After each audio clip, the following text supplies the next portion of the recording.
Hello, friends. Good afternoon. It is currently, let me see, it is 1:55, almost 2 o'clock in the afternoon at this moment in time. So much love, respect, and appreciation to anybody who happens to roll up on this live stream or who may come in a little bit later. As the title suggests, we are dealing with content where people are going to learn the hard way, right? One of the main videos that you see directly up here is that of a black man. What was this black man doing? We will now find out. Y'all finna start discriminating us? Huh? Is y'all finna start discriminating us? So y'all telling me if I want a job here, I can't work here if y'all don't like me? That's what y'all telling me? Don't say nothing, officer. Hello? Y'all finna start discriminating us, Target? This what we doing? Is this what we doing? Y'all quiet in this motherfucker. Where the workers at? I got kids. I need a job in this motherfucker, man. What's going on? Y'all finna follow Trump and his rules? Don't say shit. That's fucked up. We got kids out here. Y'all fucked up in here. So we were able to see that, right? You clearly, like I said, this is why I state to a lot of people that sometimes a lot of people should not be on social media at all. He pretty much went in there just to do nothing, just hollering, just yelling, right? Talking about we need jobs, this, that, and the third. All right, so if you need a job, go get a trade. Go get a trade. Take a few $100s and go to a trade school in your local city and or state and learn something. You could easily do that. There are YouTube tutorials where people can, learn about some different jobs that you can start directly from home.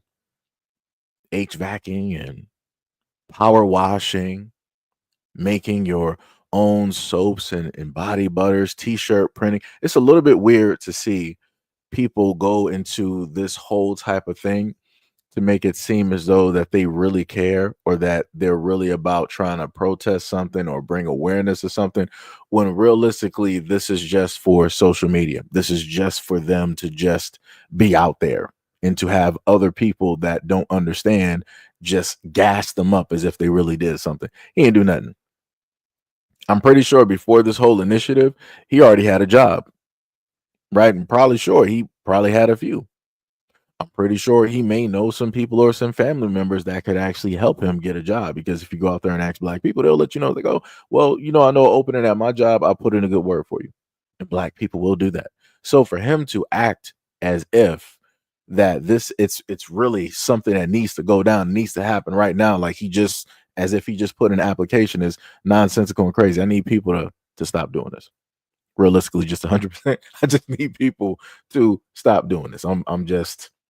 I'm just going to put that out there. But we're going to go into let me see. Which one do I want to go into? We'll go into what Trump stated about the 14th Amendment, right? Working hard to get birthright citizenship or automatic citizenship for the children of illegal aliens. That's another way. It's automatic citizenship for children of illegal aliens. That's the other term that they use, which is actually more accurate, more understandable. And it's ridiculous. We're the only country that has it, and certainly the only country that has it to that extent. And it wasn't meant, if you look, it was really meant for children of slaves. This is when it happened. The children of slaves. It was not meant for everyone to come into our country by airplane or charging across the borders from all over the world and think they're going to become citizens. It's not meant for that. It wasn't meant for that. And hopefully at some point the courts will understand that without having to go through a whole big deal. This was meant for the children of slaves. And look at the timing of it and you'll see. And I hope judges will understand that. And it has to stop because it's really hurting our country very badly. We are fighting. So you heard that, right? And he's talking about the 14th Amendment. And he said the people that specifically it was for and that it was about. And I kid you not, when I went online, I saw some people that were supposedly black asking for specifics, trying to find the exact word. Like, it's the craziest thing, right? So I get it, right? If somebody black were to explain this and say this to people, you would have black people in abundance come out there and be like, "Oh, what's the wording? What's the exact 100% wording? This and that and everything that you just listed. Where can I find that word for?" Right? That's how black people tend to act when other black people give them information. Right? They magically they're the fact checkers. They're the Encyclopedia Britannica. They want to do all of the research necessary in order to verify every single facet, word, vowel, noun, everything, right? But to see somebody online talking about they read this before and they're trying to figure out specifically where does it state this, that, and the third. I'm like, did you actually even read it? Did you look it up? Did you Google anything? Did you even use Chat GPT? Like, there are so many avenues to find the information. I'm a little bit baffled. I'm a little bit concerned when it deals the ignorance of a lot of people directly out here. I'm just I don't know. I don't know. We're in a digital age and people are still stupid. I'm I'm I'm I'm just trying to get hold. I'm not sure if I'm the only one out here, but I'm just trying to, really get hold of a lot of things out here and I'm not seeing it. I'm not seeing the intelligence out here. I am not. I am not at all. Let me tell you. Oh, let me also give a quick shout out to some of the people here. We got a shout out to Ty, James Hudson, Bungani, Gail in the building, Pink, Roosevelt B, Tim. Who else we got? We got Hog Major, and we got Monte Russell and Martin Norwood. What is up? What is up? What is up? Much love, respect, and appreciation. So now we're going to go into the normal everyday, but we're going to start with somebody who is more melanated so that others out there can happen to get what it is that Black Americans have been trying to tell people for oh so long. Okay, just when you think things can't get no worse, it just got bad. My cousin just got deported, y'all. He has been in the United States for 30 years, but he was originally born in Trinidad. He served in the United States Army, but he was not born in America. Do y'all know that he just got rounded up by ICE? He just got rounded up. That is scary. That's scary because Trump was saying, and we all understood and we all felt it, and we agreed because we do not want them illegals coming over here and doing no crazy stuff to us, all this stuff that they doing. And, no, we don't want crazy illegals. But you said that the process of going through it and doing it the right way, we welcome anyone. These people have already went through the process, and they have status. And they're getting rounded up because they wasn't born in America. But they have lived here for 30 years and they are here legally and they have served in this military. But they being deported. Scary business. Well, this is something that I've been talking about for a very long time. I told people that, hey, once the United States is done with you and they don't need you anymore, they can't get anything else directly out of you. They can't get any more lemonade from that lemon. They're going to get rid of you. They're going to throw you away, no matter what you've done, no matter what you may have contributed, no matter what you are doing at this moment in time right now. I'm not exactly sure why it is scary when a lot of people should already understand that if you're coming to America a certain type of way, that you are already on borrowed time. You're already on borrowed time. So again, I'm a little bit confused.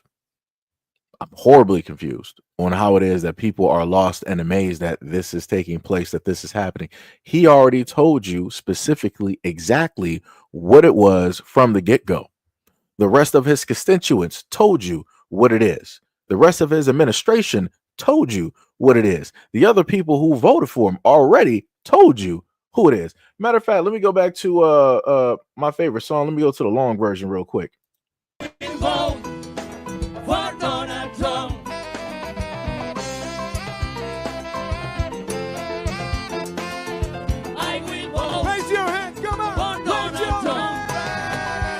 So again, you heard her state that she agreed and she understood. So how are you lost and amazed that one of your relatives is caught up by ICE? He's detained. No matter what he's done, he's served directly for the country, been here for 30 years. But as you stated, he was not born here. He wasn't born here. He's not native. That's what tends to happen.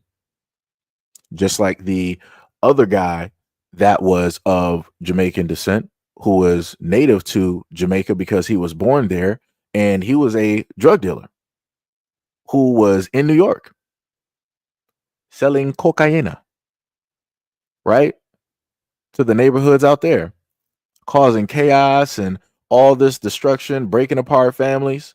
And people wanted to use him and try to highlight the guy and be like, oh, well, you know, he's an American, black American. No, he's not. He's a native Jamaican that came here at the age of 13, who was naturalized by way of his father. Like I said, people got to, it's a lot of games that get played out here. And it's a lot of different types of ways that people will try to use the emotions of Black Americans in order to gain some type of sympathy or energy so that they can push forward whatever it is that they're trying to push forward. And this is clearly what you're able to see at this moment in time with a lot of these videos that people are posting on X, on IG, on YouTube, on TikTok, and elsewhere. Everybody that did not want to listen to Black Americans when we told them time after time, day after day, week after week, month after month, for years, we've been telling them, people didn't want to listen. And now it's time to pay the piper. And now people don't want to pay. Magically, everybody broke. Before, everybody had money to sit up there and flash and yada, yada, yada. Now when it's actually time, when rent is now due, now magically everybody broke. Nobody got a job. It's crazy. It's diabolical how that works. Matter of fact, let's go to another one. Exclusive first look at one of many ICE raids happening in South Florida Sunday. This one happening in the neighborhood of Brownsville. They went up in there and did whatever they wanted. They turned off the cameras, excuse my language, and then they took my wife. This man, who wished not to be identified, says his wife is from Venezuela and has lived in the United States for a few years. She was one of 3 people taken from this home. I'm told the 2 others were men who worked in construction. You see them here. This video, only 1 minute and 52 seconds long, we do not see his wife being removed from the home. But this is a picture of her that he keeps in his wallet. Her name is Vianis Ramirez, and he says she was in the process of becoming a United States citizen. She already had a court date. She was good. Everything's good. He just came in and snatched her. These are pictures from the Department of Homeland Security detaining other undocumented men and women in Broward County. It's despicable what they're doing right now. It's very embarrassing. President Donald Trump arrived at his Trump National Golf Resort in Doral Saturday, set to host GOP leaders for a conference. This man hopes this message makes it to him. If I get a chance to talk to you, man, yo, please, man, let's work something out. So you, man, let me keep my wife here in the United States, man. She deserves to be here, man. ICE reports nearly 1,000 raids in the country on Sunday alone, which is up from just under 300 on Saturday. That's crazy. Cut the music.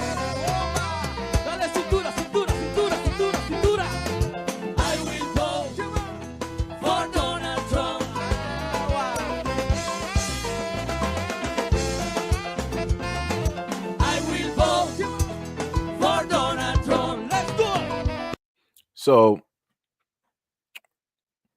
we were able to hear how that man ended up getting his wife deported because they more than likely voted for Trump because they were voting against their own best interest, and they were also voting against their own people because they felt that they were the best of their people, so that they deserved to stay in the United States, and that anybody else that was coming after them is basically the worst. This is similar to when I read to you guys over a year plus ago from a book that I have that was detailing about the Cuban immigrants coming to the United States and how we had 3 waves of Cuban immigrants and how each one of those waves was treated differently from one another.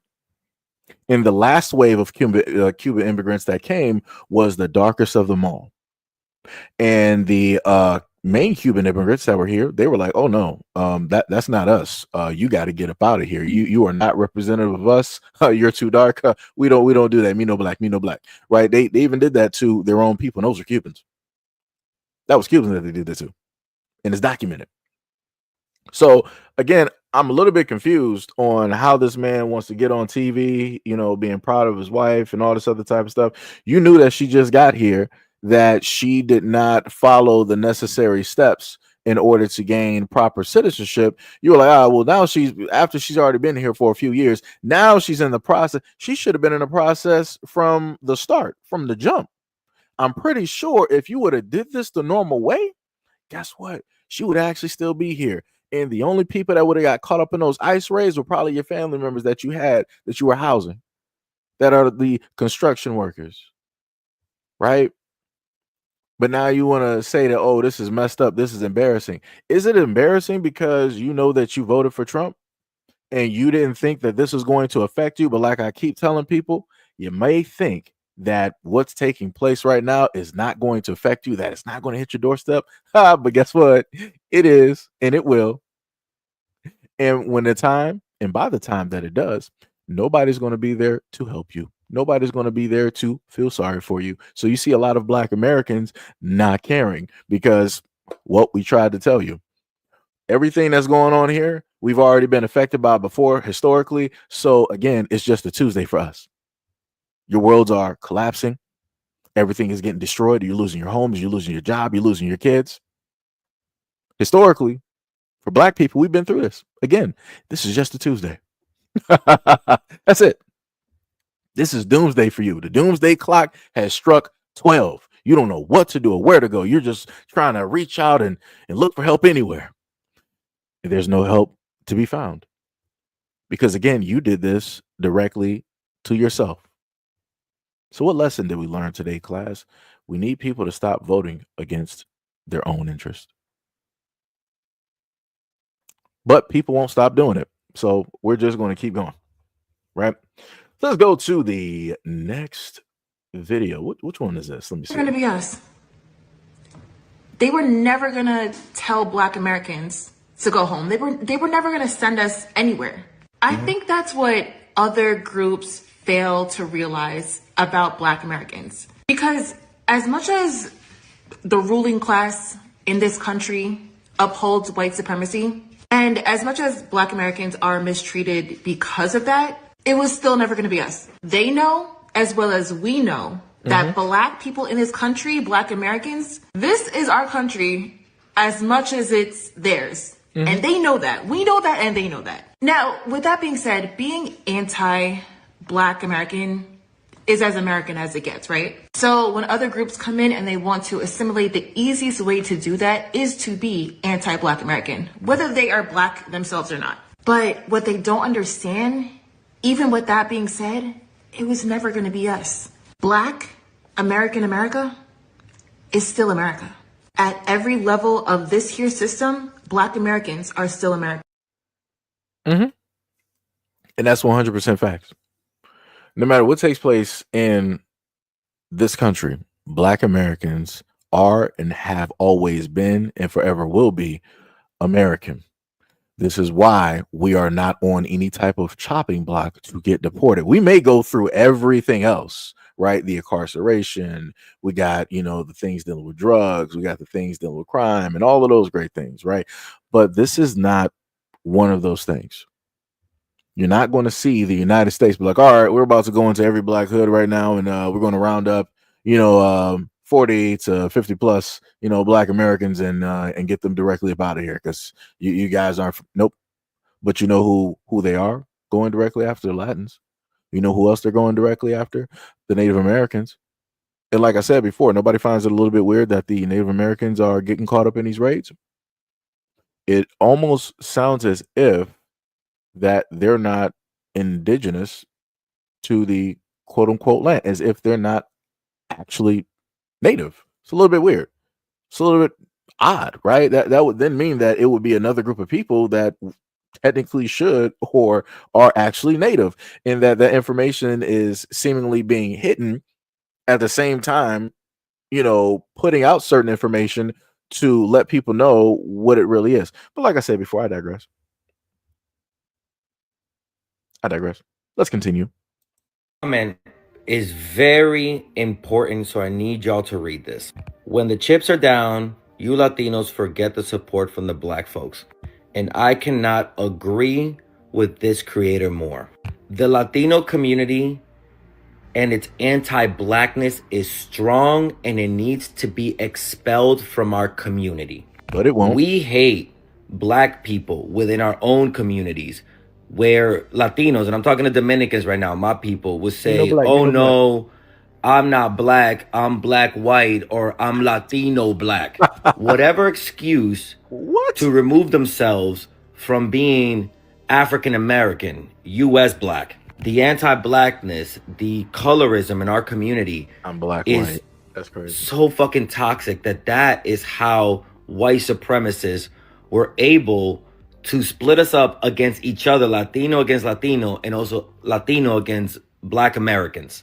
And now we're seeing birthright citizenship being taken away, the 1965 Civil Rights Act being attacked. And what a lot of Latinos don't know is that the 1965 Civil Rights Act was also what gave a lot of immigrants like your parents the ability to actually become U.S. citizens. So birthright citizenship, a pathway to a status, was established, was given to us by the hard work of the black community. And when we were beneficiaries of all that great work that they did, what did the Latino community do?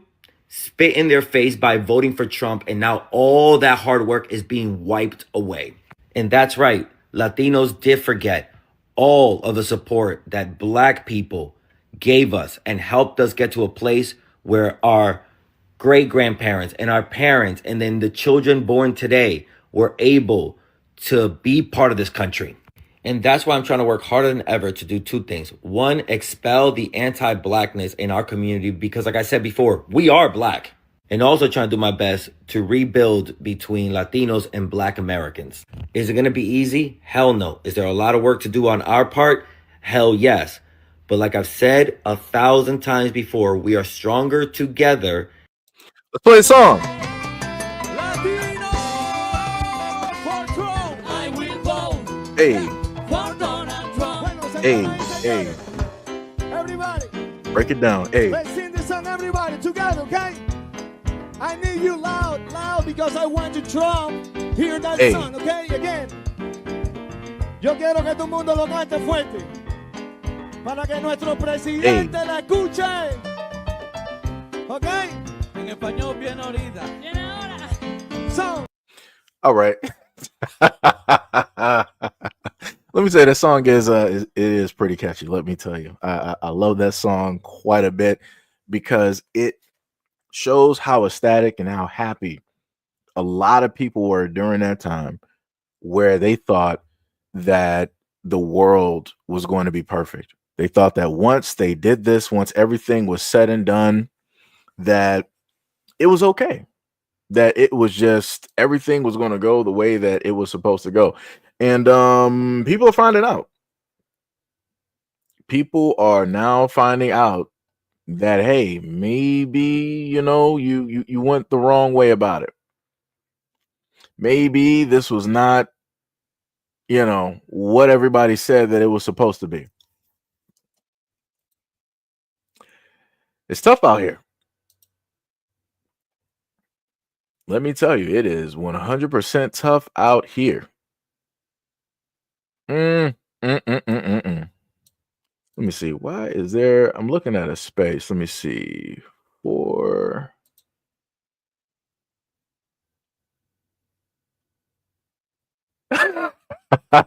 Pink said I can create a Zumba routine to that beat. Oh man. DC Precise says, Seji, you mean you're not white black? Oh man.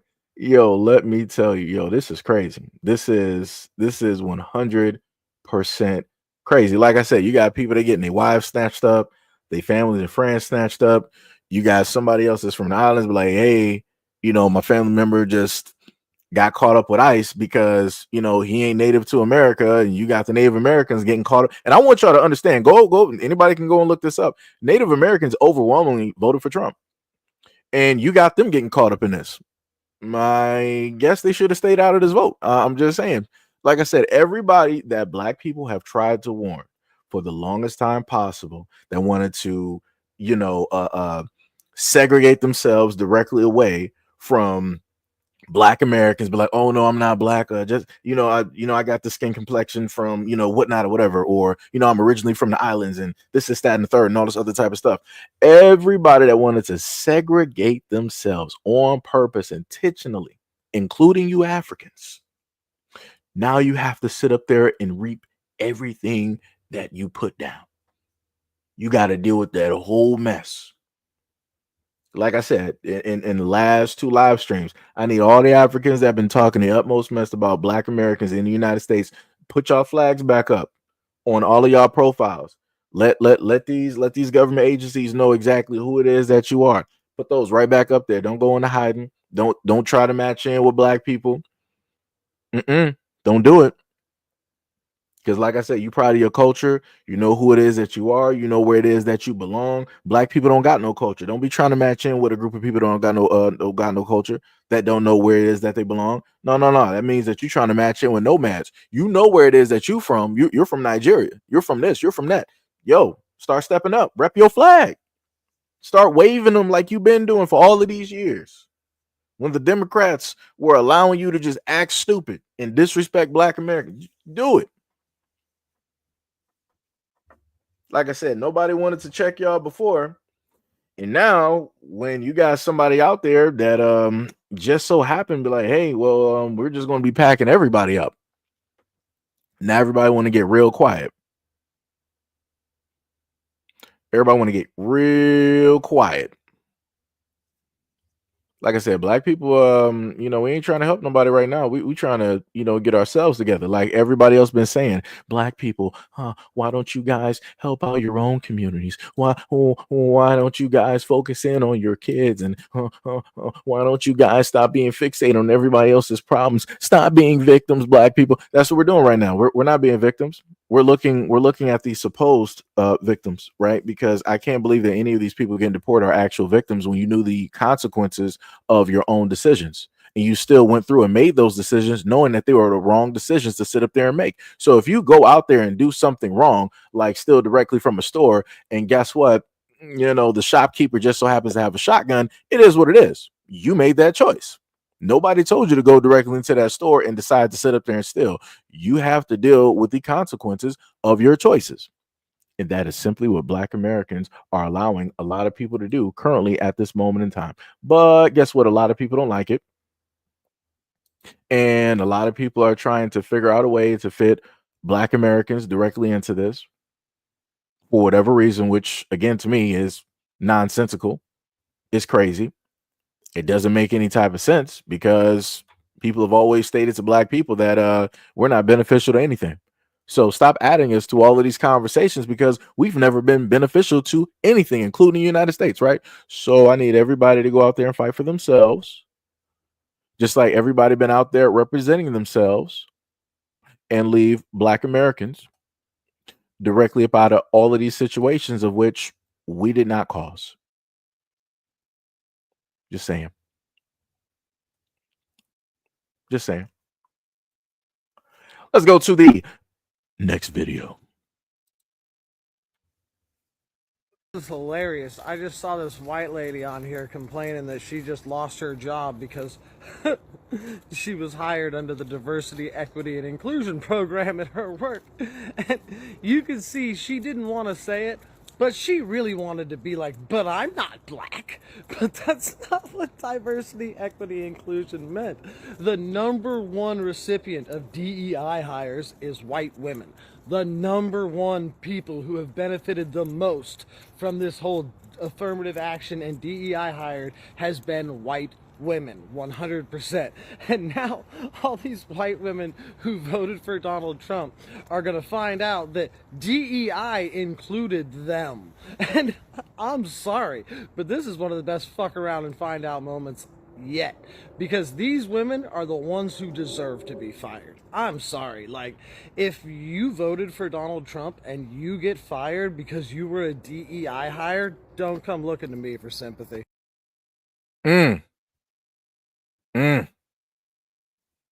It's crazy work out there. And that's a white man saying that about the women of his own community. Better yet, let me see if I can put this directly up there for you guys, right? And this is a post that I made. I put this directly up before I decided to go live, right? So that some people can just so happen to see it and read it themselves. I have to zoom this up for myself. So I looked this up, and mostly white women are losing SNAP benefits, right? Dealing with the DEI, government, and all of those good things, right?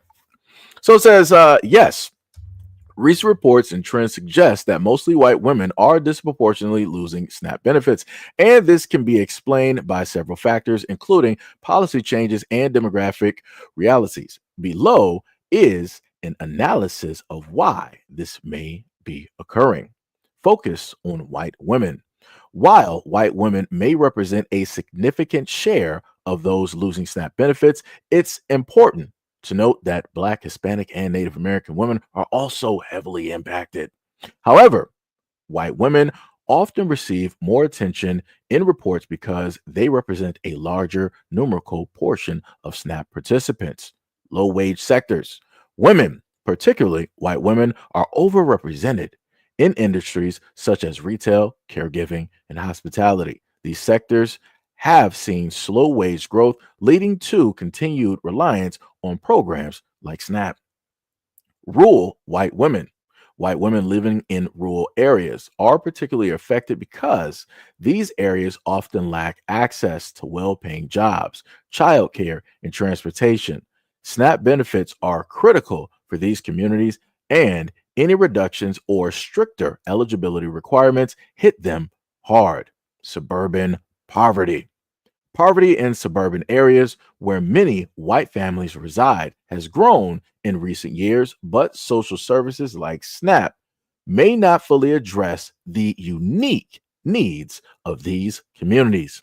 Last but not least, impact on women. Women, particularly those in rural areas or working part time jobs without consistent hours, may lose benefits if they can't meet these requirements. And the requirements are cut off because it pretty much don't matter. The main point of all of that information is to note how it is that white women will always vote for their men to keep them in power, even if that means that they're going to hurt themselves in the long run, even if it means they have to sacrifice and hurt their kids in the long run, even if that means overall they're going to hurt their community in the long run. Because for the longest time possible, what was it that America always stated? Right, that black people were the poster child or children of welfare, government assistance, and yada yada yada. And you start to see how that house of cards has fell. Because again, how black people work, we're like, hey, whatever happens to benefit us will benefit everybody else. Share and share alike, we have no problem. Everybody else is like, you're able to benefit the same way that we can benefit. You're black. We're not doing that. We're about to cut all of this directly up. We're not about to be sharing benefits. We're not brothers. We're not on a team. You think I'm here to actually help you and allow you to get any of these tax dollars of which I'm paying my hard work and energy, my blood, sweat, and tears as a red-blooded American, and my great pappies fought for this country? You think that I'm going to allow their tax dollars to go directly into your bank account so that you can go get some crawfish and some lobster on the first of the no. We're going to rescind all of that back. And now they found out. Now they're understanding, and white women are especially understanding the fact that they are DEI recipients because white women are minorities. They thought that just by having the branding or the status of being white, that they were going to go away unaffected. You just thought that it was not going to harm you. White people, for the white people here, get real close to the screen. For the longest time possible, I, SEIJIHITO, speaking in third person, have always tried to warn you guys and tell you that, hey, you're making certain steps and the doomsday clock is ticking closer to 12. You're taking certain steps because you feel as though that other people should not be able to benefit, even though you guys are the main ones that talk about the trickle down effect or trickle down economics, right? That if you guys are able to make this exorbitant amount of money, then a few dollars are going to fall directly onto other communities, even if you feel that they don't deserve it, right? So now, since that faucet has been cut off, that means that you guys are going to be really struggling.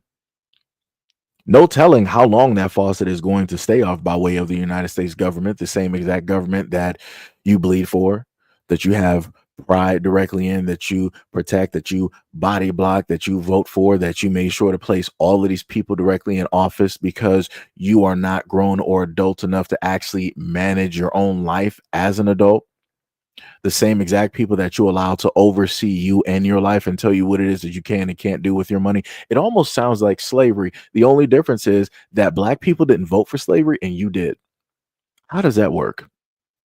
You willfully voted to be slaves because you thought that by some way you voting for indentured servitude, it's a lot different from black people being slaves the way it was for, the many hundreds of years. It's actually not any different. It's not any different. You just willfully just walked into the door and walked into those chains. That's it. And not only did you just walk yourself in there, but you walked everybody else because you cannot deal with being alone in your own misery, in your own pain. Your own insanity has drove you to the point of doing this. And now everybody else has to pay the cost because you were stupid, as you've always been.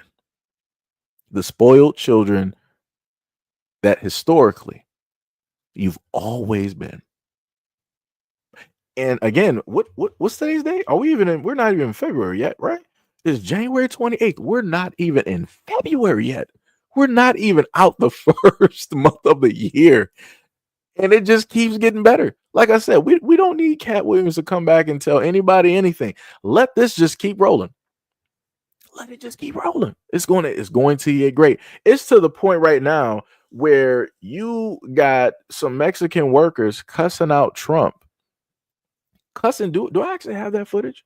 As a matter of fact, because if I have that footage, I will actually place that directly up here because I was like, wow, you're bold.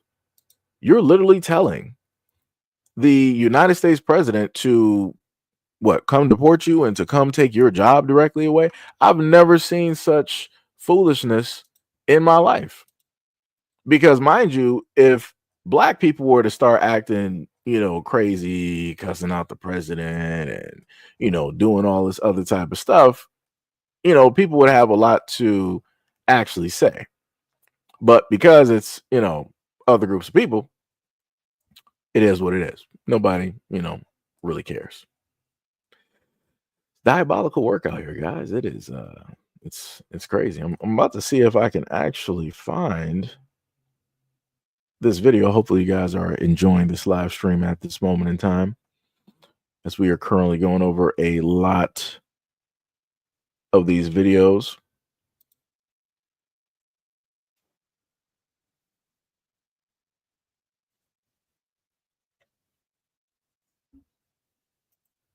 Yeah, I'm gonna upload some. I'm gonna show y'all some more videos dealing with this DEI nonsense here, because, like I said, this is completely crazy. All the things that people could spend their energy doing, everybody just wants to be a face on social media right now, just trying to get views directly off of this. And this is the thing. This is the thing, right? To anybody that wants to boycott any of these businesses, I'm going to be very specific. To any of the black women that want, because I see quite a few as I'm scrolling and looking for this video. For the black women out there, for any black women that want to boycott any of these businesses, the first business that me and many other black men have said that you need to boycott are these beauty shops, these beauty supplies. A lot of these online retailers that are run by Asians. It could be Asian Americans or Asians from elsewhere. You need to boycott those first. Those should have been boycotted years ago. I'm talking about beyond yesterday, because that's something that I've talked about before, going over videos on how it is that black women have been treated throughout the United States. by way of these shop workers. So if any of these stores are supposed to be boycotted, yeah, start boycotting those first. Start boycotting those.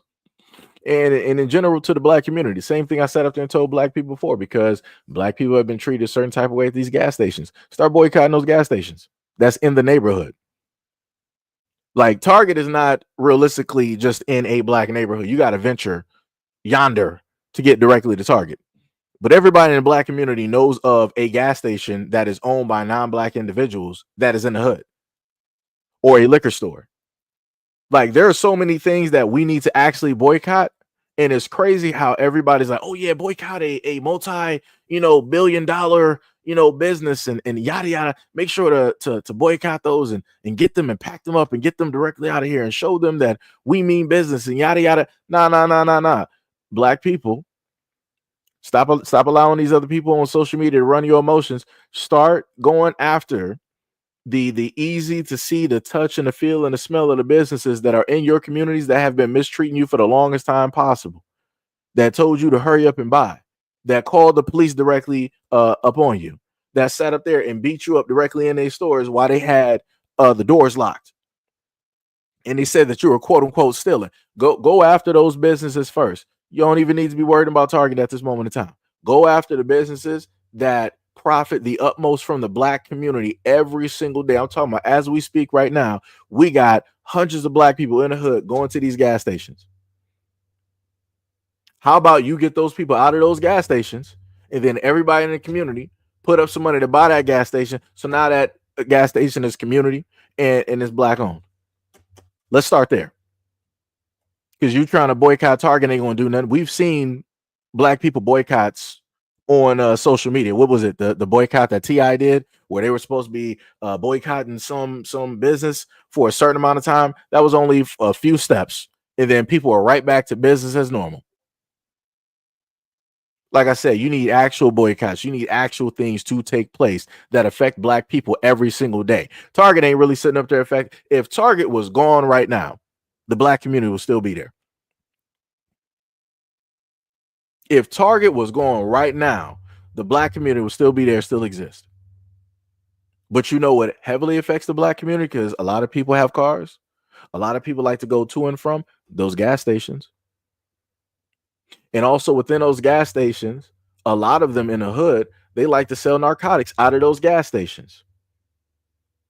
And some of those gas stations, I've sat up there and shown you guys where you have these immigrants that are there. And guess what? They have credit card skimmers. They have fake face plates directly on those credit card readers, stealing your information, robbing you as a black American living in a black neighborhood. You're getting robbed at home, literally. Like I said, there's a variety of things that black people need to focus on before they opt to want to go attack something that's a lot larger. Attack everything that's at home first. Attack everything that's at home first before you decide that you want to move around and start going after a whole bunch of other stuff because you see other people on social media do it. Start fixing up home first. I've been saying this for years, and people still not listening. Diabolical work. Like I said, let's sit up there and boycott a lot of those gas stations. Let's boycott a lot of those liquor stores. Let's make sure that a lot of those businesses that's in the hood are actually black owned, since all of our black dollars go directly there. Target has targets all across America. You sitting up there boycotting this one don't matter, because there's a lot of states of which there's pretty much not even a actual real black population. So again, it ain't gonna matter, because the overwhelming majority of people that be shopping at Target, guess what? It ain't you. We shop everywhere, of course, but you ain't the primary demographic. You only the primary demographic only in certain cities. But like I said before, just like Kmart, we used to have Kmarts and Super Ks and Big K. But after all of those, that the bankruptcy and they left, out of black areas, guess what? The black community still stood there. If Target goes through the same thing as Kmart, bankruptcy, and they basically file out and they just leave, it's going to be an empty building. But guess what? The black community is still going to exist. It's still going to be there. The main things that we need to sit up there and focus on are these markets, grocery stores, need to be focusing on these corner stores, these liquor stores, and these gas stations. They got you sitting up there focused and putting all of your undivided attention on a big corporation versus focusing all that energy on locally, where you can get black people from these communities. Every single community, black community across the United States can literally go to their corner gas station, their liquor stores or whatnot or whatever, and boycott to get them people up out of there so that black people can actually run that and own that. And it can be managed the correct way. So black dollars will be circulating in a black business so that we can further take a step in the right direction of getting rid of narcotics and illegal arms being sold by way of a lot of these businesses. But like I said, notice how they want you to focus on one thing, but they don't want you to fix and focus on real problems that you can see and touch and smell. That's how this works. These are the games that are being played at this moment in time. This is how they like to, try to do this sleight of hand. Like I said, no matter if you vote Democrat or Republican, let me know how many of these Democrats or Republicans out there told black people to go out there and boycott and fix up their communities and gain control and power of their communities to make sure that their black dollars are circulating. Ain't nobody been telling y'all that. I don't care if it's Democrats. I don't care if it's Republicans. I don't care if it's independent. Ain't none of them been telling y'all that consistently throughout any of these election periods about any of these election times. And then you got a lot of these talking heads online that's still trying to, black people, see, this is what you get because you didn't vote Democrat and all this other type of stuff. See, we tried to sit up there and tell you, while at the same time they receiving hundreds of thousands of dollars from said candidate that they wanted you to sit up there and vote for. Crazy work. It seems like their interest is not directly for you if they're getting paid by said candidate. If they're getting paid by said group. Like I said, when money is not going directly into their pockets, they can care less about what is happening to you as black Americans. And that's all of them. That's why a lot of them are sitting back silent. They're quiet because the money is running low, money running out. It ain't coming in the same as it was before. All of the promises that they thought was going to happen ain't going to happen now. And now people want to be angry at black people, realistically. So whenever you see a lot of these talking heads directly on any of these social medias wanting to go off on y'all about the way that y'all voted, always note that there's money behind that anger. And as people like to say, money is the root of all evil. And if the only time that somebody want to care about you has to deal or revolve around money, that means that they ain't care about you initially or at all. And this is why I keep telling black people, y'all got to monitor, y'all got to critique, and y'all got to watch who it is that a lot of these individuals are. Because a lot of them are receiving more money than you guys have ever seen in your life in one day. While they're getting rich and they're living in these, these posh, lavish communities, they're taking trips and doing all of this other type of stuff. They get online and they want to start hollering directly at you. Why they got like $100 grand directly in their pocket, but yet you struggling. You going from check to check. You got to sit up there and take out payday loans. You got to sit up there and give up your house and now you're potentially living in a hotel. You got to do a variety of things directly out here that they don't even know anything about. And do you think that they care? No. All they care about you is voting the way that they tell you to sit up there and vote. Don't make your own mind up. Don't make your own decision. Vote how it is that we tell you to vote because we tell you that it's the right thing to do. And then if you don't vote the way that we want you to vote, we're going to sit up here and scold you. We're going to sit up here and remind you. We're going to sit up here and do this. We're going to sit up here and do that. But yet all of these people that always want to get on you, they could be the main ones trying to help you fix up the community. They could be rallying, getting black people across the United States to fix up black communities, but they ain't trying to do that because they don't care about you, your family, your kids, your neighborhood. Nothing.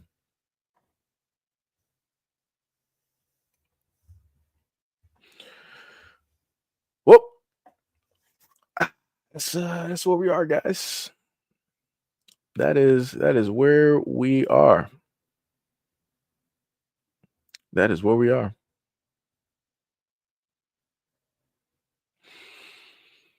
News said Dr. Claude Anderson stated that every law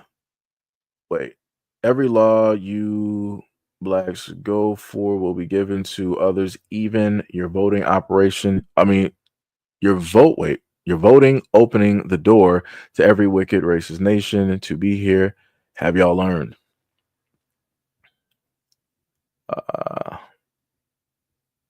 Drinkwater said buy a red hat and wear white paint, and you might go under the radar. Stanley said, Congressional Black Caucus, do your jobs. T.I. boycott a sushi spot. Yep.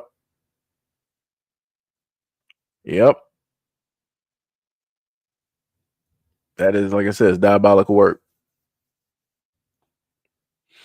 Isaiah said, FBAs in Detroit shut down a number of Arab gas stations. And that's good. That is good. But the problem is, and I'm going to put it like this, we got one group basically doing it. We're stopping from everybody else from basically doing the exact same thing. And that's what I'm talking about. Like I said, I think that's it's either New Era Detroit or Detroit 300. It's either, one of those groups, but both groups have been doing very excellent work in Detroit.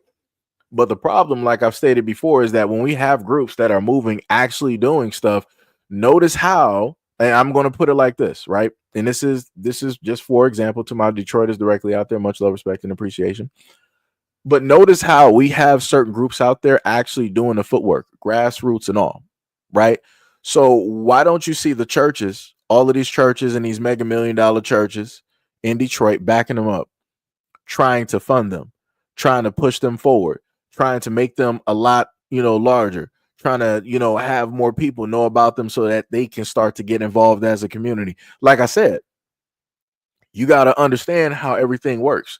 The churches get their money the way that they get it, and they made sure that they do not intervene or take parts in anything that deals with uplifting and helping the Black community.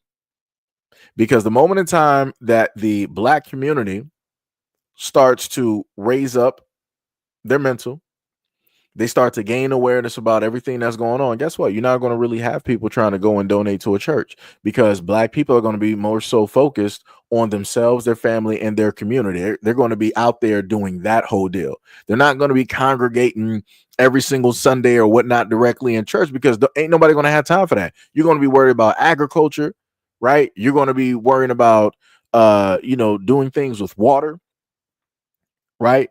You're going to be worrying about building.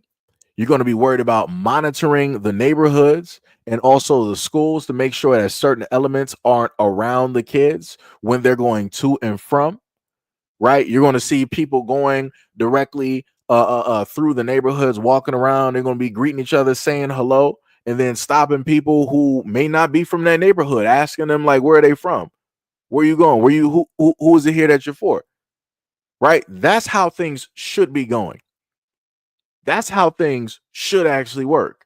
But again, you got the police involvement, you got the church involvement, you got the involvement from some, I'm not even going to say some, from the drug dealers that are directly there. You got involvement from the gangs that are directly there.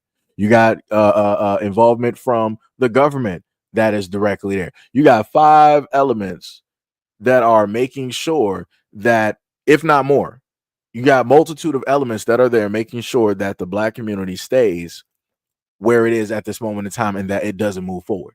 Notice how you don't have these same elements in any type of control when it deals with other communities and how those communities are able to flourish. Do you really think that the white community is going to allow the church to have a say-so and to control that community? No. You think the Asian community is going to do that? No. You think the African community is going to sit up there and do that? No. Do you think that any other immigrants out there are going to allow all of these other facets to really control and to stop their communities from flourishing? No. It's only within the Black community where this is allowed openly and everybody can see it.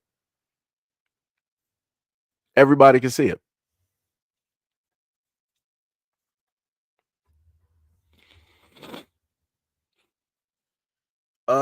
What is it? Cyril Stratus said the Black community ended itself years ago. Nah, because the thing I'll sit up and say, like, if I guess you mean in a sense, if you're to look at, let's say, Black Wall Street, if you're to look at the Black Panther Party, um, civil rights movement, like those type of eras, and how they had a togetherness when it dealt with the Black community. If you're talking about in that sense, I would agree. But if we're to talk about the Black community just being a Black community, no, we're still here. We're still trying to find a way to thrive and to still try to manage and figure things out. Again, it's just the fact that we allow certain things to intervene and take place.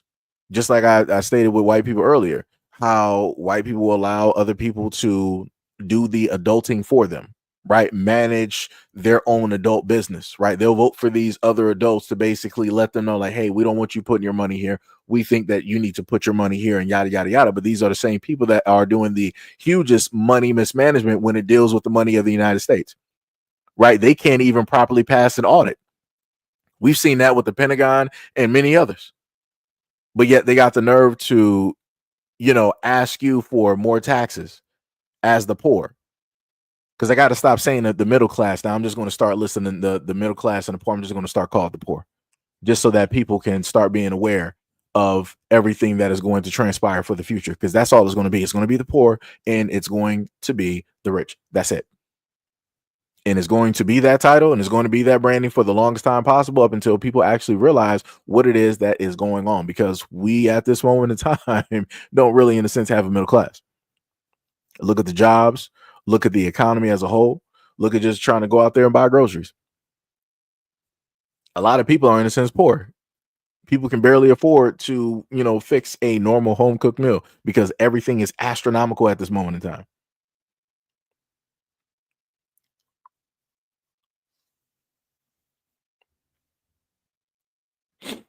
ZZ said, I grew up a Jehovah's Witness and they use their money to build more kingdom halls. They do not help their members at all. And most Jehovah's Witnesses are poor, especially Black Jehovah's Witnesses. I mean, I've seen that too. Where I was located, there was a hall on, it should have been, was it on Livernois? I want to say it should be up there and gated. It's been a minute. But yeah, there was a hall that I've seen before. And I've known some brothers that are Jehovah's Witnesses. And like I said, it seems to be the same story, no matter where Black people tend to go with, religious beliefs. It's always the ones that are in power that own these churches, or that's the head of these churches, or that's a part of the main group, which make up the 1% that everybody else is looking to. Excuse me. It's always that group that's able to profit off of the Black community. And while the rest of the Black community live in squalor, live in poverty, they're not able to afford this and that. And, this is when you'll usually have somebody be like, well, you can't sit up there and say that all churches. I'm going to generalize this as best as possible across America, in the United States. When you deal with churches in a Black community, they are not helping the Black community. They are helping themselves. They're helping themselves. Like I said before, at the moment in time, correct me if I'm wrong, but Jesus was poor, right? Jesus was not a millionaire. He wasn't a billionaire. This man was poor. So if he was poor preaching a word, why is it possible that all of these other people can be richer than the Son of God? I'm a little bit confused. You're able to profit directly off of the word. You can make all of these multi-millions of dollars. You can have these lavish homes, some of which Jesus never had. Right? Going just to and from, doing miracles, doing all of this stuff. But I'm like, it is what it is. Black people want to, continuously believe in one narrative. They don't want to see nothing wrong. They want to continuously get robbed by people who look like them in their own communities while they continue to live in squalor. They live amongst death and poverty. They live against all type of crime. School systems are a complete mess. Decay all over the place. Dilapidated buildings.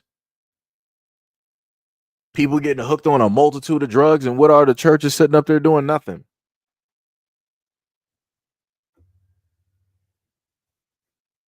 Nothing. I've yet to see these churches in these black communities save the black community, but yet they keep building, they keep profiting, and black people keep going to them.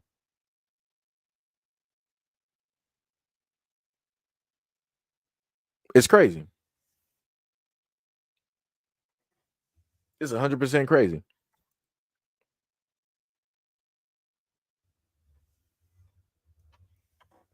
It's crazy.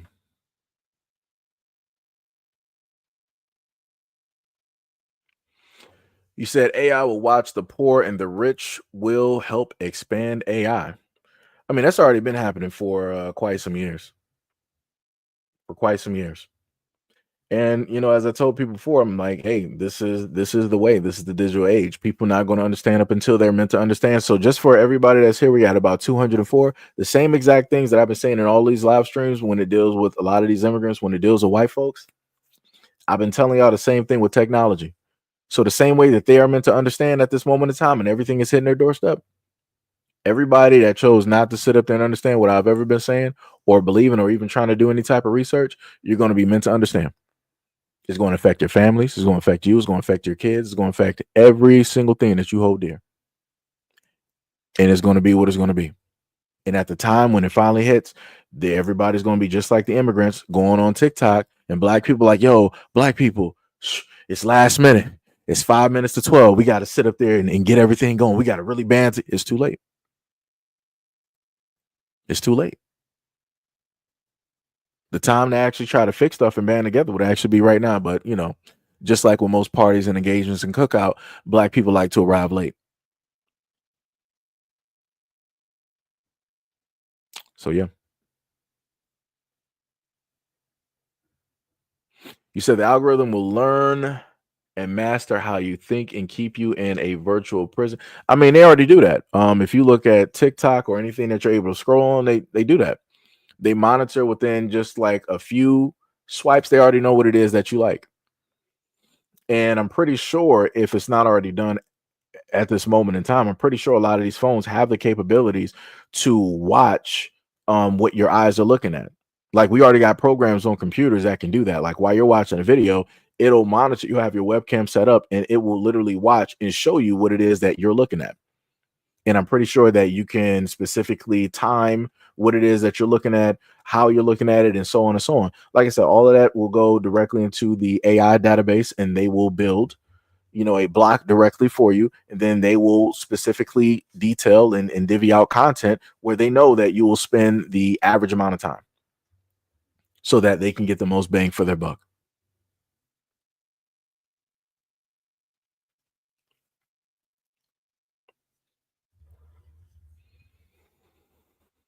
It's all bad.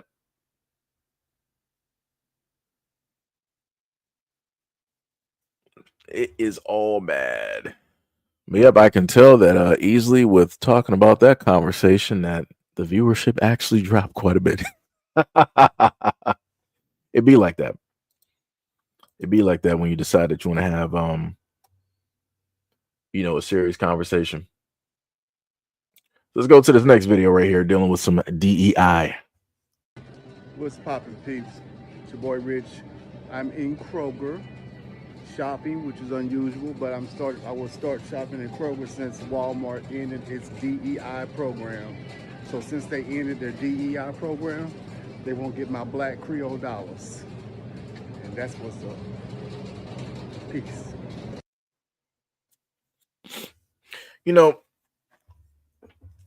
Again, I just want to simply state that this would not be a concern or a problem for anybody if we had more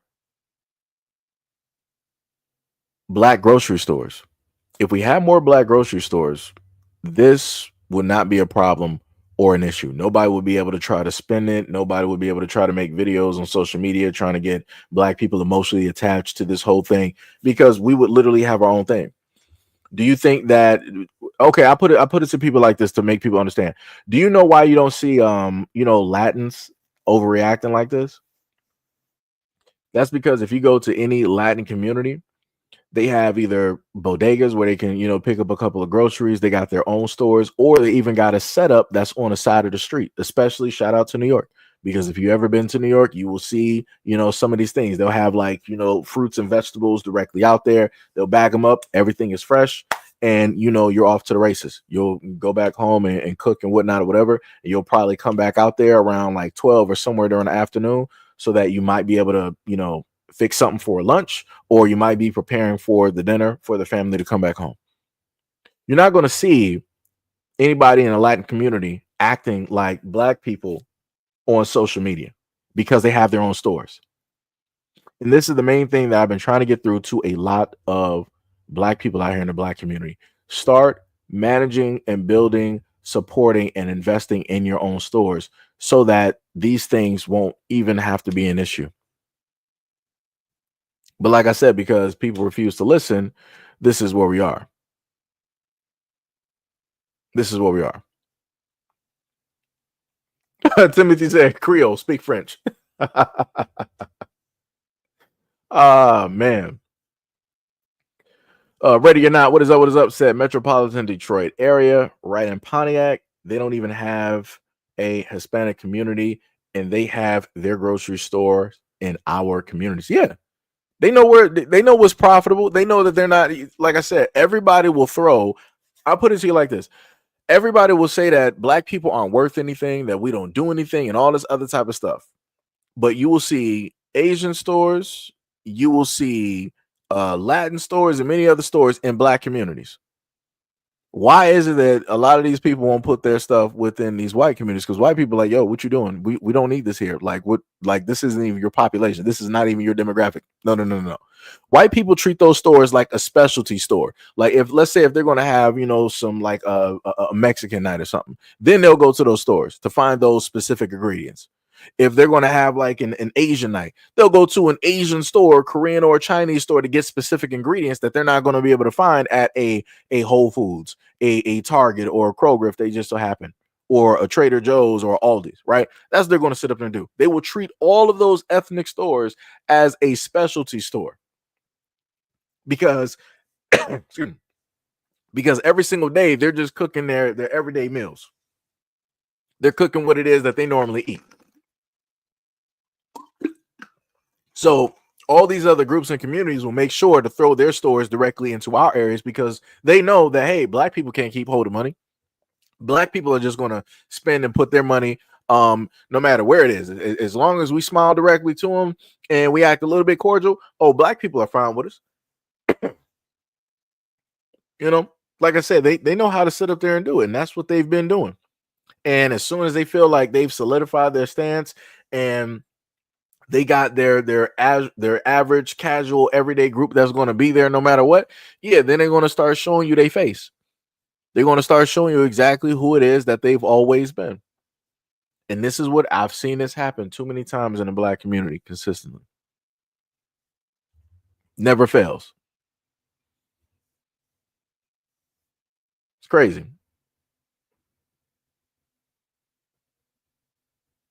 It is crazy.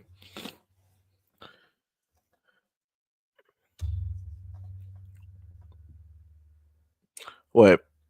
Who are you even talking to? I'm just trying to figure it out. You said, yep, listen to this level 1 race war talk. I'm on to telling you this only once and I'll be gone forever. I don't know who the hell you talking to. It's like, bro, I don't even know if you directing that towards somebody else. You need to start adding other people. If you directing that towards me, bro, then you need to just like be gone. I'm just gonna be real. Let me just, because I don't like to be indirect. I like to be very direct.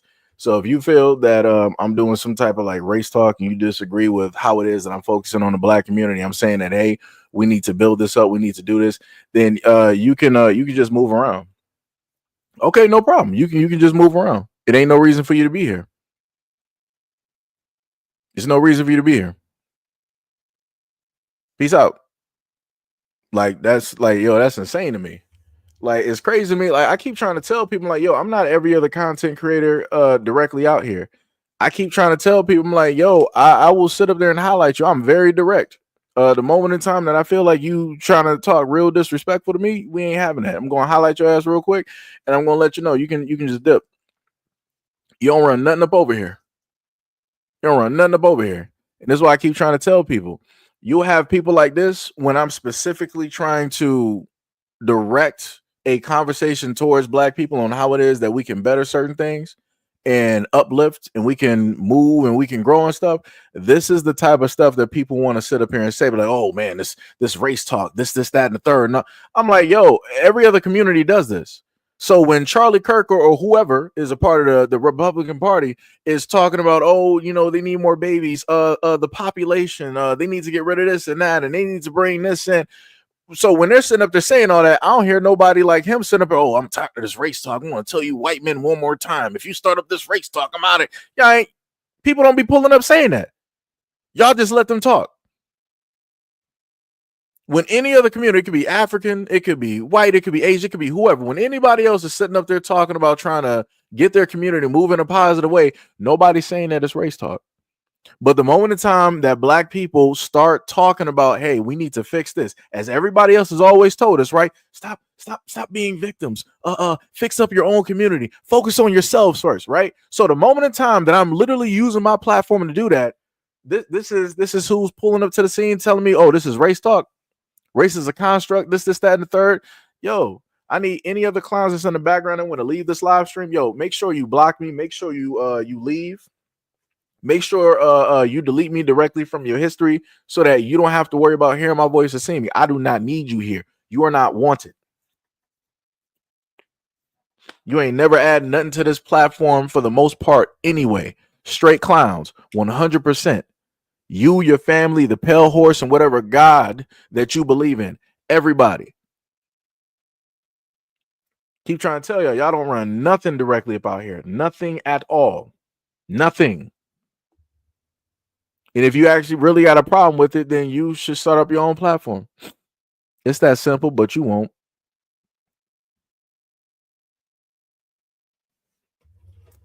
It's crazy work out here.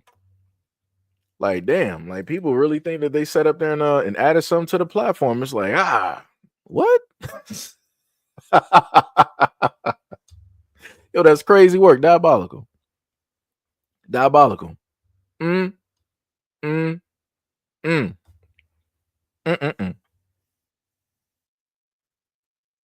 That's crazy. I don't even care. What was it? Isaiah said it's all about nationality. Oh, you were adding him. Oh no, he gone. He probably he been left. Like I said, don't nobody got no time for that. Don't nobody got no time for that. And like I said before, and the craziest part is I've done so many live streams where I've allowed other groups of people to basically talk and how it is that they praise their own group, talking about fixing this and talking about fixing that. And I don't see nobody like him happening to roll up. Like it's crazy. Oh no, Ty, that wasn't even no troll. Like he was dead serious. He was 100% dead serious, and I'm like, bro, like man, like Jesus Christ. Like I said, some people just you know, I don't know. You can't sit up there and help some people. You just can't. And this is the other thing I want to list too. Like, you know, like I said, a lot of people in the black community got different beliefs, different definitions for a variety of things. I get that. That's cool. No problem. The problem is when people have too much ego and pride directly in that, where they can't see beyond that and just be like, all right, let me just push what I believe right now for the side and let me just do what's best for the community. And then we can come back directly to that. A lot of people can't do that. They want to get their point across.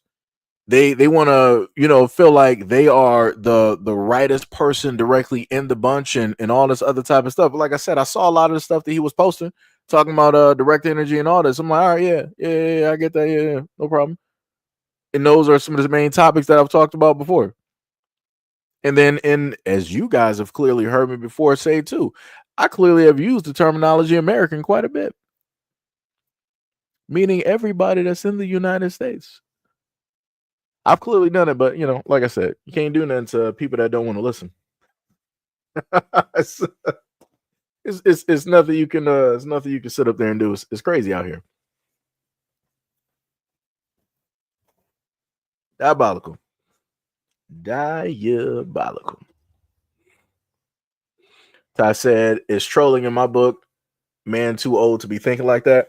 Hey, the main thing I told y'all before is, people are free to feel and think how it is that they want. But like I told people before, I don't try to keep people here. I don't try to force or keep anybody here. It is what it is. Hey, we got the main silent shinobi in the background. We got Mo in the building. The man said BlackRock Inc., a large asset management company that owns a portion of Target. BlackRock Inc. owns about 10% of Kroger's total shares. Yep. And BlackRock and Vanguard are two of the main groups that I have talked about before, and those groups own trillions, trillions of dollars worth of a variety of businesses. It's diabolical work. On top of the fact that they also own a lot in cryptocurrency and all this other type of stuff. On top of the fact that a lot of the initiatives that have been pushed by some of those groups as well. Like I said, people somewhere tend to profit off of something. You just got to follow the money and see how deep the rabbit hole goes. But when it deals with a lot of situations, people don't tend to look at BlackRock and Vanguard because those are pretty much ships that are way too far out in the distance that are masked by the fog of the sea. It's like Themyscira. Nobody knows exactly where it is, but it exists. Well, dealing with the DC universe, just saying. Ebon Thomas said it never stopped being about race. Yep. Isaiah said the copper-colored people are still here from the 1400s, the real Americans. Yeah, and like I said, I read that directly from I read that off to y'all. Well, I'm not sure if some of y'all were on TikTok, but I did a nice little live stream at one point going over that information. My hand says some folks are going to have to fall by the wayside with some help. Yeah. New said because the civil rights gave blacks the right to vote. What do y'all think they've been doing for the past 60 years? Taking the rights away from the lands, aka the American Negroes, in favor of others. Man said psychological warfare. My said America is foreign owned, right? Beverly Gunn said, quote, when we can better things, right? 48 48 TCO said, new sub here. How do you pronounce your name? SEIJIHITO. That's the, or Seiji, for short. I guess you could say that for short. I don't know. But like SEIJIHITO, either which way. And shout out for subbing to the channel. I'm not sure where my notifications actually are at this moment in time. They should be running. Let me see. Yeah, I guess the notifications aren't properly working. I'm going to have to go back and check that after the live streams. But again, much love, respect, and appreciation for subbing to the channel. Reddy said, I think the main reason we can't unify is because if you're 35 and up, the younger group considers us old. The younger group looks at us as if we have old people views, which stifles our unification. Yeah, it's it's a lot of things. It's a lot of things that stops us from unifying. And I'm pretty sure, and I'm just gonna go out on a limb, I'm pretty sure that you have those out there that's a part of the younger generation that they have some type of resentment when it deals with their parents and when it deals with everybody else as well. So it's a lot of things that play a part, because when I listen to the music I can hear it, because that's all it is. Like, I put it to you like this: if you listen to any of the newer artists, the rappers, the young rappers directly out here, everything is nothing but pain. That's it. Everything is, if you are to look at everything, you will see nothing but pain and hurt. In none of the music, in any of the music that they create, there's nothing about any type of like love. Right? It's about power and respect, destruction. And that's pretty much it. And you can see what that music leads directly to. And you can see how that music creates the exact same music or splits of that music. And then from that, you can also look at the fact that when music like that is created in the Black community, other people can be receptive of it up to a certain point and a limit. So when you look at, let's say, Asians in Korea, when they decide to hear drill, right? Shout out to Chicago. When they happen to hear drill rap, they will be receptive of it to a point. But because they've been taught to love their people, to respect and care, you don't see that music can play over there in Korea, and you're not going to see them start doing drive-bys. You're not going to see them start acting, reckless, start taking lives and all this other type of stuff.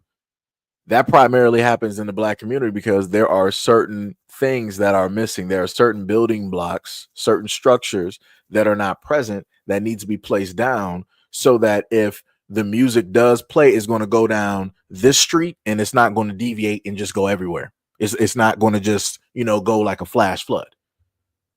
Right.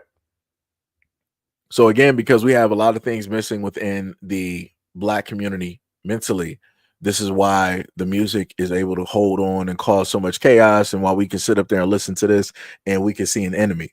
We can see a villain. We can see somebody that we want to hurt, even though through that darkness, we're looking directly through the mirror and we're looking at ourselves. Again, that's, why it's so easy for those in a younger generation, or just in general, why it's so easy for those in the Black community to hurt, one another, on top of, many other things.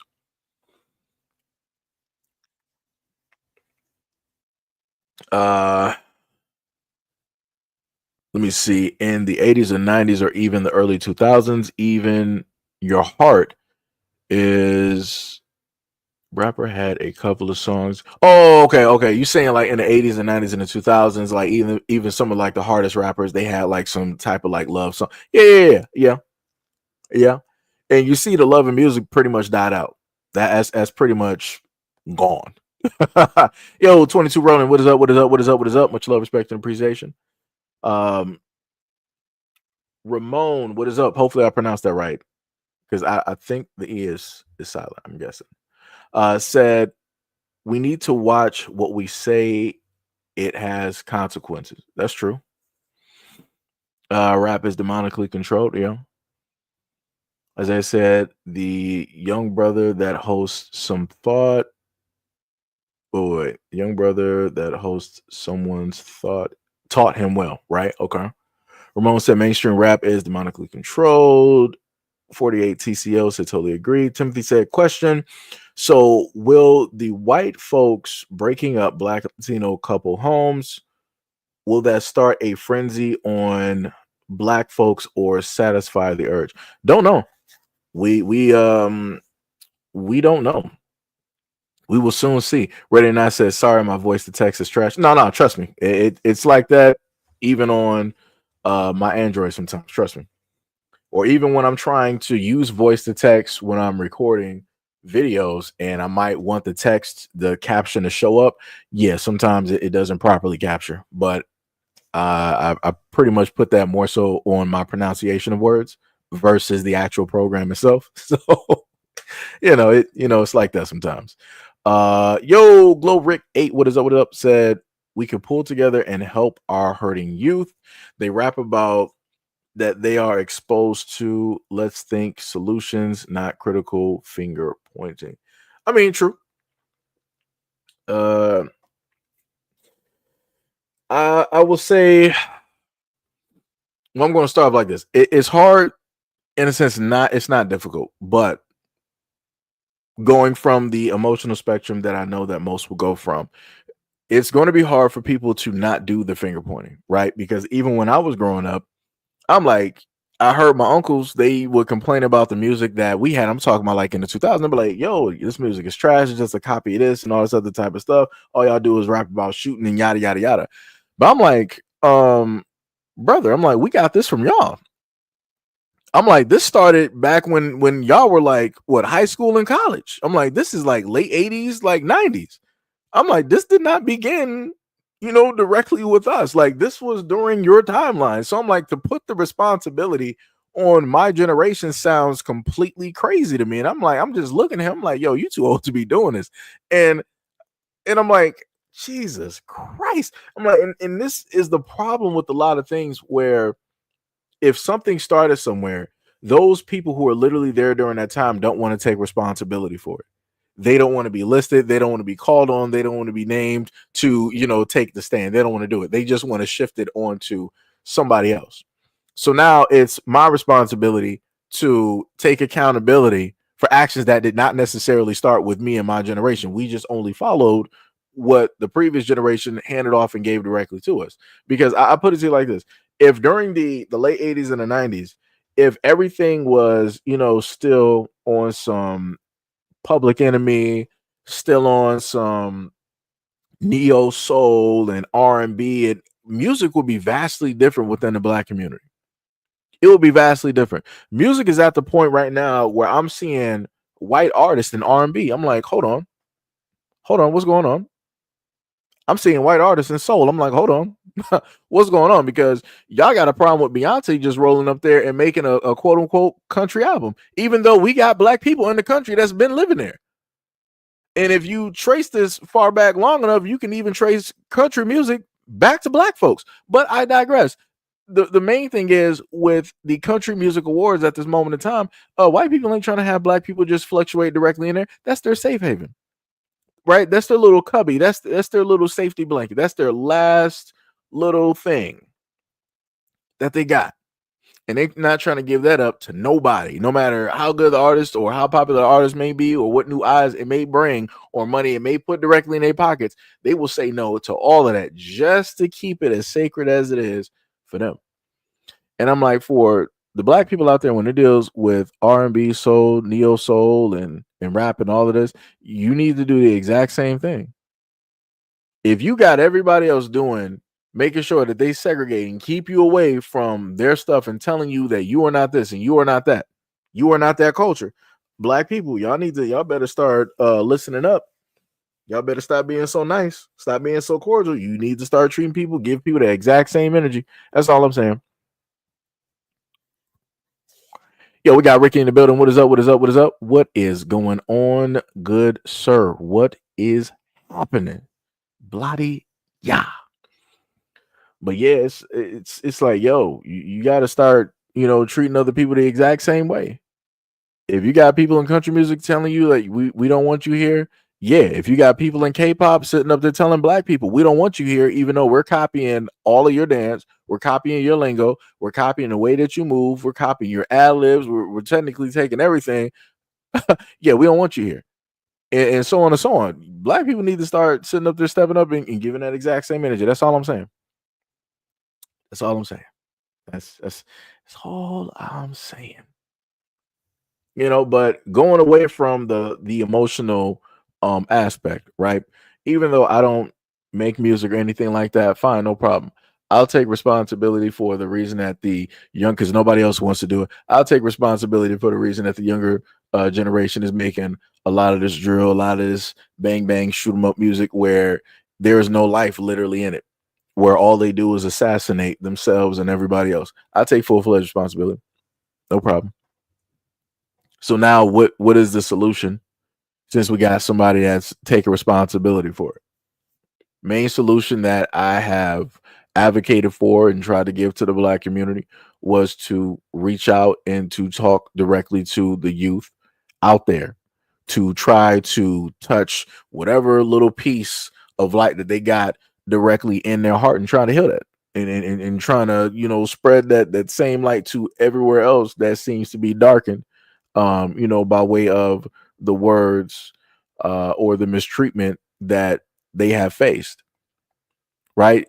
And the moment in times that I will state that, or I'll bring that up, you have a lot of people say, well, it's not my responsibility. I'm not about to care or worry about somebody else's kids. I'm not a stepfather. I'm not this. I'm not that. And because you have a lot of people with the thought process of, I'm not going to do, this is why nothing has been done. Due to the fact that a lot of people have the thought process of, I can't, this is why a lot of things have not been moving. Due to the effect of a lot of black people having the thought processes of I won't, this is why we are in the circumstances that we are in at this moment in time in society. I can tell people all day long that, hey, a lot of parents, y'all need to start parenting your kids. Stop being best friends. Stop, for the women out there, stop going out to the clubs. Stop going out there to the clubs with your daughters. Stop dress like your daughters. Stop showing up in these IG photos and whatnot, throwing it back and doing all, like, stop doing all that nonsense, because that's teaching them the wrong type of thing. That's teaching them the wrong type of mentality, because you're supposed to be conducting yourself a certain type of way as a woman. You're not supposed to try to present yourself as some type of product, as some type of sexual object. That's pretty much all you're there for. Because when I happen to look online, I'm like, all right, well, I already know what you're about, so no problem. That's it. It's that simple. And that's just me being a man, being honest, right? It's the same thing for the guys out here, where I happen to see some of these rappers and their sons, and the only thing that they do is that they happen to show up with their sons when they want to give them some money. When it's like some type of photo shoot, it's like, yeah, I just gave my son 100 racks. I just gave him, this brand new iced out chain, and I gave him, this $200,000 car. He can't even drive yet because he's like 10 years old, and all this other type of. It's like, it's crazy. And then you got some of these same rappers that's like, yo, I'm about to sit up there and buy some strippers for my son. I'm like, dude, your son is like 10 years old, bro. Like, what are you doing? What are you doing? What are you doing? You and those strippers need to be thrown directly in jail. Directly in jail. Don't pass go. There are no 3 rolls of the dice to get out. You are just in there. It is done. I need to stop seeing a lot of the young dudes, and this is mostly dudes who are like rappers or maybe in and out of prison. I need to see a lot of these grown dudes out here like, yo, stop being like 40, 50, 60. You still out here in gangs. You still out here in the street. Your sons need you. Your kids need you. What are you doing? You're literally going to have kids to raise and grow them up to put them in the exact same circumstance and predicament that you done seen a lot of your friends and your boys didn't make it directly out of. You want to put your sons in the exact same predicament where they can be in and out in jail and getting turned out. That's what we're doing. And again, like I said, I can look at this directly from both sides, from both the men of the community and the women of the community. And it's terrible. How do I know of this? Because I'm looking at it on social media, because black people want to sit up there and post this stuff directly out there. And some people are going to be like, yo, just talk about some black people. No, I'm just going to list it as in general. If you decide to sit up there and get mad about it, then I guess this shoe is directly for you. I guess this empty chair is for you. So sit your ass down and listen. Like I said before, we got too many crucial problems in the black community, dealing with the parents not being parents. And I've talked about this on both sides, and y'all don't want to sit up there and listen. I get too many times where people tell me like, yo, Seiji, why don't you sit up there and tell us, you can point out all these problems. Why don't you list some solutions? And I sit up there and tell y'all black asses the solutions. But guess what? Y'all don't want to sit up there and listen.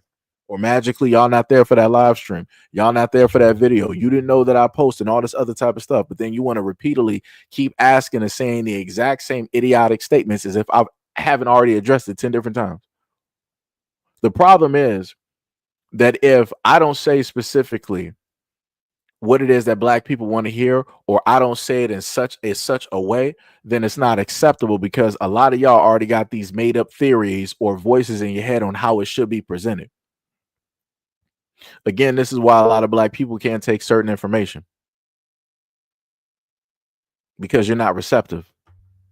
And you want everybody out here that got a YouTube channel and a platform, social media, and all this other type of stuff to bring awareness to these situations and problems. But y'all realistically don't be nowhere to be found when we do so.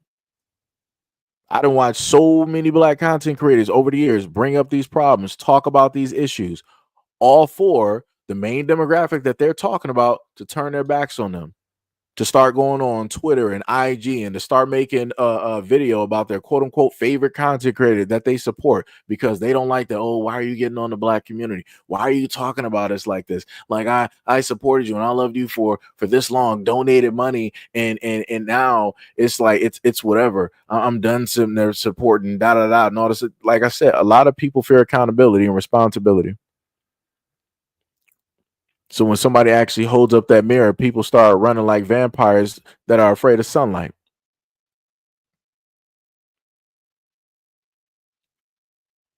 So to a lot of people that's here, what do you want a lot of black content creators to actually do? That's my question. What do you actually want us to do? Because as I've sat up there and told y'all before, realistically, beyond me just doing this because of the reasons that I listed initially, I feel that I'm here to, in a sense, serve the people. So when I do content or when other content creators do the content that you ask of us to do and we highlight these issues, we don't get no type of responses. We don't get no type of views. Y'all don't be really sitting up there talking, moving your mouths, no nothing. Y'all don't be showing up. And then when content creators start switching their content to other stuff, y'all want to turn around and get mad and tell, oh, this is what I'm talking about. This is why we can't support these black content creators, because once they start doing this blickety black stuff, they want to sit up there and all of a sudden swap. No, it's not all of a sudden. It's because y'all ain't supporting. Y'all ain't talking. We'll list solutions. We get blacklisted. Y'all don't want to sit up there and help out. Y'all don't want to sit up there and show up. Y'all don't want to sit up there and promote. It's like every single time I've been sitting up there doing this, all I see is black people complaining, no matter what solution is listed. You got Dr. Claude Anderson, who is an elder, somebody that was here before I even existed. Dr. What is it? Francis Scott Wilson, another elder that was here long before I existed. They didn't written books. They didn't got audio. You even got Dick Gregory, another elder. A lot of these, all three of them were here and seeing more life than I've ever seen in my existence. But are black people going and trying to find the information and listen to them and listen to that like they listen and hold on and love the word of Jesus? No, they're not. So what I've also understood is that black people just love to complain just because they love to complain. Uh-oh, it looks like we're losing more viewers. We were at 200 at one moment in time. Now we're at 125. Uh-oh.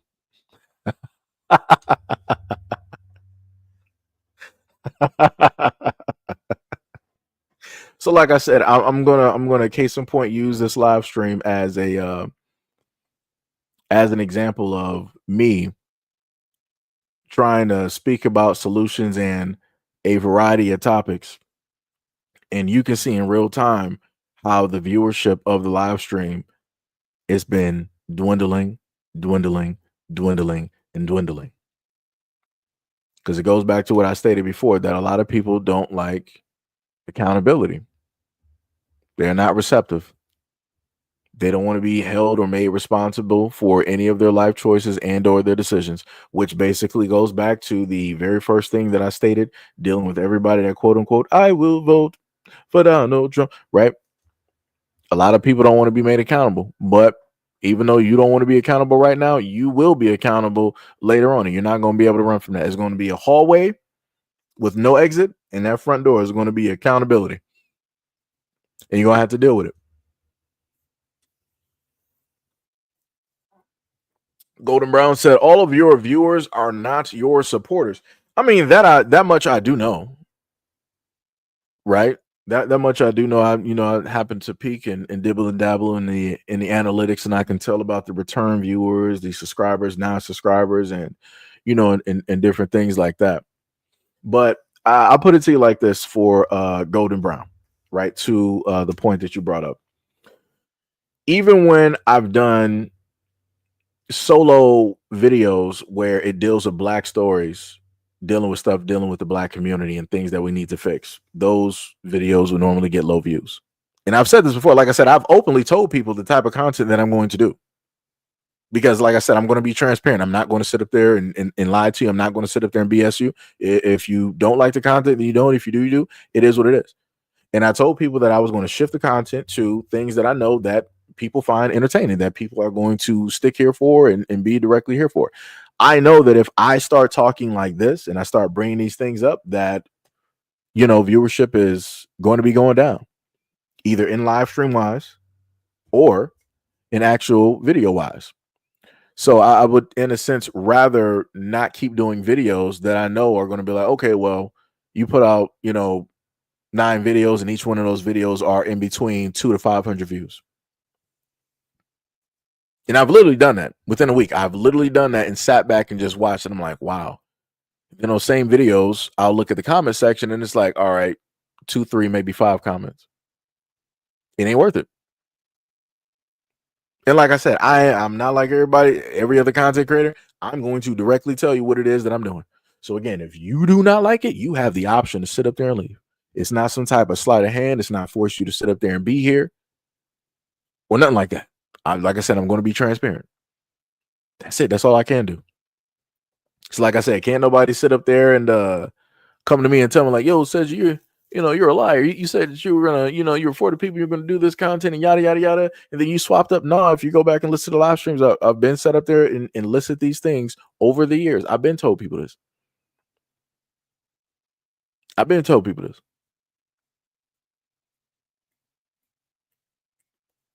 Because it gets to the point where you feel like you're just talking to a brick wall. Like I'm sitting up here as I'm talking to you, I'm just touching on this wall right next to me, and that's what it feels like. I'm just talking to this wall that's right next to me. It ain't nothing moving, it ain't nothing happening.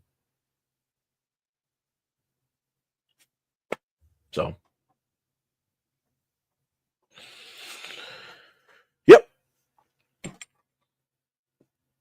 Be like that. But wait. Let me go back up. What was it? Mike said we will scramble for the information when it hits the fan. When you can go no longer find the information when they start to restrict your movements. I mean, technically they've already done that. Wait. Well, for my hand, was that last comment, was that directed towards me? Because I was going to go into like a whole spiel on how content has been blocked and stuff. Yo, Jones, what is up? I know that picture. Let me tell you. You said, what's up, fam? I'm glad this country is getting what it asked for. Yeah. Miss Ivory said, I think internet connection be kicking us out. I mean, I don't know. I mean, I can tell on my end where there's a Wi-Fi reception, type of thing dealing with StreamYard. I can see like the Wi-Fi bar looks a little bit weird, and I've noticed that happens every now and again, when I happen to talk about certain topics. If I'm just, doing normal videos, it's completely fine. When I start talking about serious topics, it's like, oh, Wi-Fi bar is down to 2 or whatnot or whatever. So, it's crazy. Oh, okay. Okay. So my hand, you said that comment was for me. Okay. So the main thing that I told you guys before, and some of you guys have been here long enough, I told you guys that when it deals with me trying to put out content, YouTube does not give out the proper notifications, because when I look in the background and I try to see how many people are subscribed and they have the bell notification directly on, it doesn't correlate with the amount of views that I just so happen to get. Like, let's say just for a random number, if I got 5,000 of you guys, right, out of the, how many we got? Out of the 30,000 people that are, on the platform, sub to the platform, if I have 5,000 of you guys that have the bell notifications and all that stuff on, you would then think that would correlate to 5,000 views roughly, or at least close to every single video. That is not the case. Like, the only reason that my numbers are more consistent now is because of the content that I have put out at this moment in time. If I was not doing this content for months, then the views on this channel would be dirt. I'm just going to be honest with you. Like, the way that I would normally do the stories and talk about the topics, yeah, it'd be dirt. It would be just straight at the bottom. And I would probably, instead of gaining viewers, I would probably be going negative like my first channel. Because at a moment in time on this channel, I think I was negative 80 subscribers. It was like 50 to 80, almost trying to get upwards to like 100. But then once I swapped the content, the the amount of subscribers started going up along with the views as well. So, like I said, I would rather be able to, keep doing this and, trying to inform people, some type of way versus just, giving up and just calling it a day and leaving this to be a dead channel. you know. And again, shout out to any and all of those who have, donated directly to the platform, throughout the many years and everything, because I wouldn't be able to do everything that I do without people like you. And also shout out to those who actually bought some of the t-shirts many years ago. Shout out to all of y'all. One of these days I'm gonna do a live stream and showcase some of those. The only thing I couldn't really showcase is the hoodie because somebody was like, "Hey, I own this word, so you can't make the hoodie and the whole jogging set." So I'm like, all right. I'm like, all right. I'm like, whatever. No problem. Bernie Sanders, what is up? What is up? Said new here. Quick review of what is your content. How can I bottle this up? Content covers. I'll put it like this. I cover content dealing with politics, but more so with the Black community, be it in a positive or negative light. Talking about it, trying to dissect it, point out the problems in the situations to try to come up with solutions. I also have content covering the whole of America as well, and covering those different topics, the people directly there and whatnot. Like I said, no stone unturned, and that's from like both platforms. In a sense, I'm trying to figure out a better way to sit up there and do it to explain it. It's almost like a Jeopardy question when somebody asks you. It's like the content that you do, but then when somebody asks you, it's like, what content do I actually do? And it's like I've been doing this for years.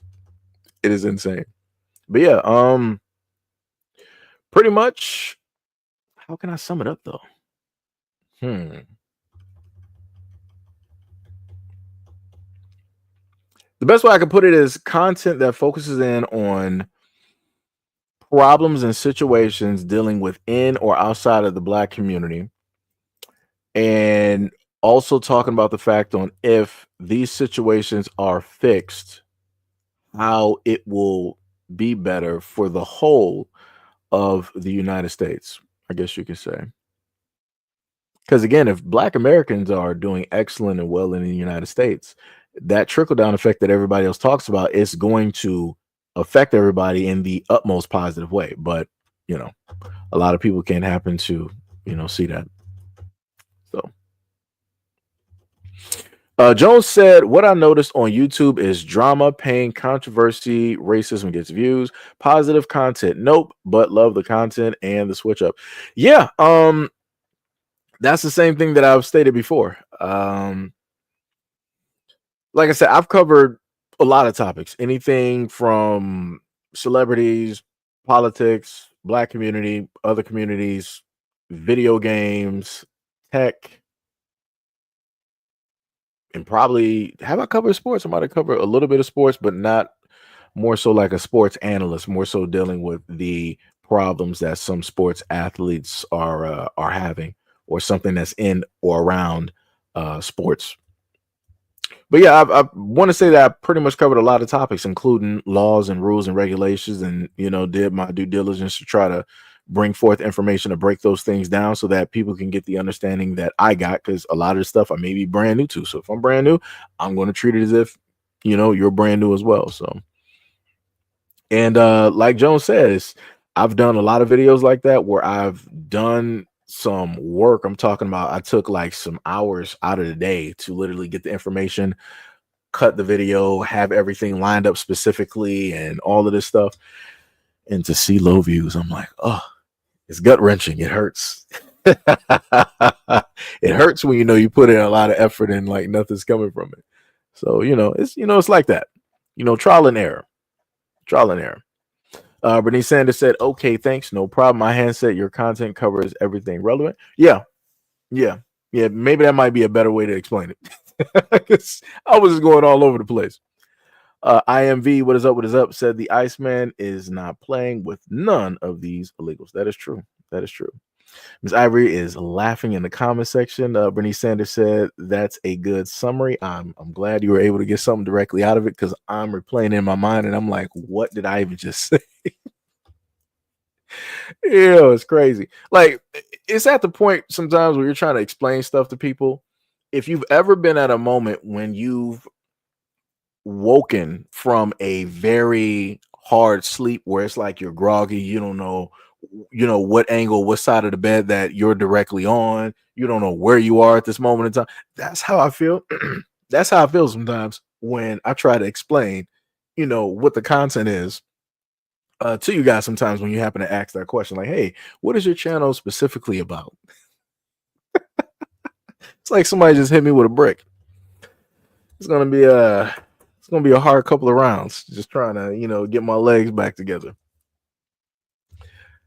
Miss Ivory said, true. So, all right, we are now down to 93 people. That is letting me know that it is time for me to go. We were here for about a good 1 hour and 50 minutes. Shout out to any and everybody that was here during this live stream. Hopefully people were able to get something directly out of it. I know that if we would have kept, just going with the clips, we would have had a lot more people here for a more consistent duration, but it is what it is. So I would tell anybody that just got here, just go back and play the live stream from the very beginning, and you'll pretty much get the sum of what the live stream pretty much was about. So anyways, much love, respect, and appreciation for any and everybody that was here at this moment in time. 25 on the original channel, 73 on the second coming. Again, appreciate you guys, value you guys, and love you guys a lot. And I will catch you guys on the next video that I actually have to finish up, and I have uploaded for you guys. I want to say around 12. So you can, be on the lookout for that. And also I do have a community post on the channel. So you will probably have to type my channel image or my name and head to community post and leave a comment directly there if you are interested. It's about the exact same thing you see directly in front of you if you are interested. I also uploaded this exact same image to IG as well for anybody that follows me there. It may not be on the channel consistently. So anyways, love you guys. Catch you guys later, and I will catch you guys. I said that twice. Let me just end this live stream. Peace out.